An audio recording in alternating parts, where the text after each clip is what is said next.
Quick video show you how to replace the battery on one of these Genie garage door openers. You're going to look on the side here and there is a little slot. You're going to take a screwdriver of some sort, maybe the side of a coin, wedge it in there, and then try to work your way around the edge, and then it'll just crack open. Now you'll notice that there are a couple rubber pieces. There's this little rubber piece on the side. Interestingly enough, it doesn't do anything. That's not a button. I have no idea why they have it there, but it doesn't push on anything on the device. And then you've also got the rubber buttons that are exposed through the case here. So don't lose that. They push against these three gold settings here in the little circuit board.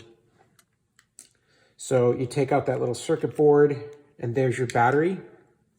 And then if you just push on the back side here, your battery will come right out. This takes a lithium 2032 battery. It's a CR2032. I'll put a link to this in the description of the video. And get your replacement. You're gonna put the plus side up and just slide it in there like that. Then you're gonna take note of these contacts here that need to be on the back side of your buttons. Put the board back into case. Take the top side of the case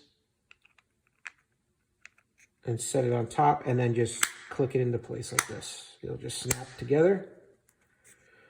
Check your little light, and it works, and you're back in business. So that's how you replace the battery on your Genie remote control. And if this video is helpful, please give it a thumbs up. That'll help other people find it as well. And as always, have a great day.